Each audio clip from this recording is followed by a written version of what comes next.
¿Cómo sería la Ciudad de México en la obra literaria de Juan Villoro? Desde los primeros cuentos, pasando por las novelas, las dos novelas anteriores al Testigo, donde has trabajado mucho ese mismo tema, y terminando incluso con El Testigo, que es tu última novela del año pasado.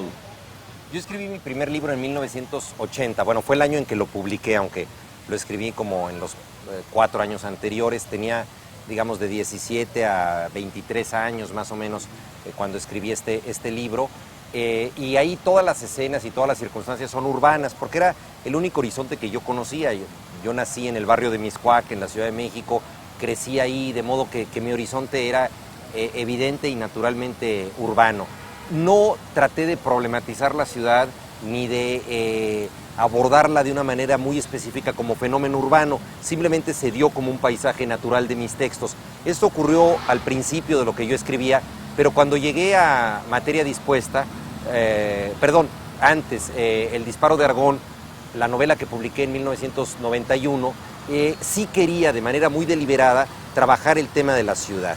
Y quería trabajar la ciudad en su conjunto a partir de un horizonte definido, que en este caso fue un barrio, que es el barrio de San Lorenzo en la novela El Disparo de Argón, y una clínica de ojos. Entonces estos dos espacios eran lo que a mí me iban a permitir hacer la novela y a través de ese barrio retrabajar la ciudad entera. Creo que para un narrador es un espacio de libertad, inventar una zona de la ciudad y crear ahí tradiciones, el culto a un santo determinado, los nombres de las calles, la estatua de cierto prócer, todo eso. Entonces, bueno, El Disparo de Argón tuvo que ver con la figuración de una ciudad a partir de este barrio y es una reflexión bastante obsesiva del espacio urbano. Además, como también se ubica en una clínica de ojos, es una novela sobre la mirada y en ese sentido yo quería ver una ciudad en donde el límite de la novela y el límite del barrio es un puente que comunica dos zonas de la ciudad y que este puente va a dar al otro barrio, ¿no? En México, como en tantos otros países, el otro barrio es también la muerte, ¿no? Entonces, salir del barrio es ir al más allá, ¿no? Entonces, quería jugar también con ese espacio casi mitológico.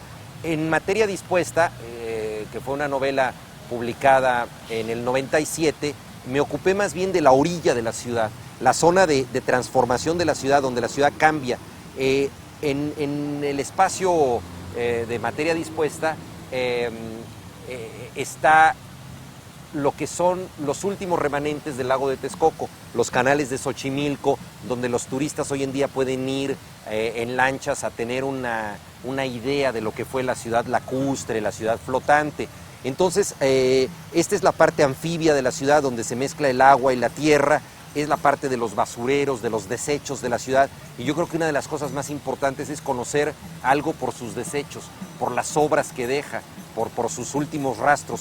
Entonces, esta ciudad es una ciudad de remanentes, y ahí ubiqué la trama de Materia Dispuesta. También es la ciudad de los nuevos fraccionamientos, la ciudad donde se está creciendo todo el tiempo. Entonces, esto me interesaba mucho en Materia Dispuesta.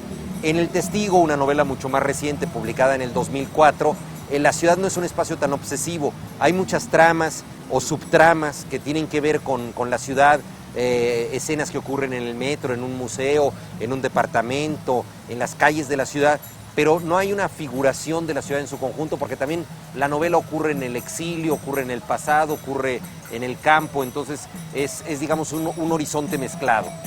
Tú viajas mucho, has viajado a Caracas bastante. ¿Cómo es la experiencia de saltar? Cuando tú vienes de esta ciudad o posciudad que es el DF y llegas aquí, te sientes que estás entrando en un pueblito, en una especie de paraíso, en una nada. ¿Te parece que esto es casi como una no ciudad o como...? No, para nada. Yo creo que Caracas es una ciudad muy potente y basta ver el trazo de sus avenidas y la importancia que tienen los automóviles para saber que es una ciudad posmoderna, no es una ciudad que no está construida para el peatón, sino que está construida para el automóvil, y esto ya le da una característica muy especial. Sí, a diferencia de la Ciudad de México, es una ciudad que se construye y destruye menos que la Ciudad de México.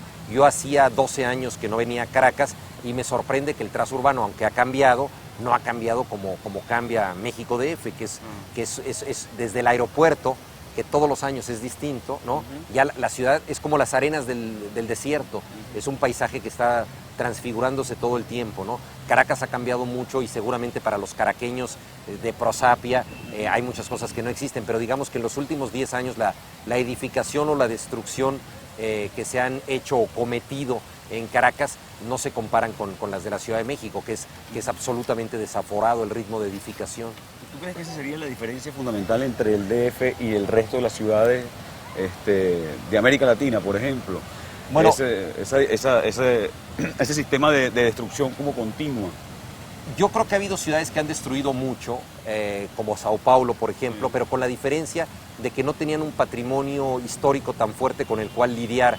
Llama la atención que México, teniendo tantas capas de patrimonio histórico, una ciudad azteca, una ciudad colonial española, una ciudad Art Nouveau de principios del siglo XX, haya tenido esta capacidad de empecinarse en la destrucción. A pesar de eso se han salvado muchas zonas y hoy en día la Ciudad de México es como estas esferas de marfil, que es una dentro de la otra y así se preservan. Pero sí, la furia destructora de la Ciudad de México posiblemente no tiene parangón.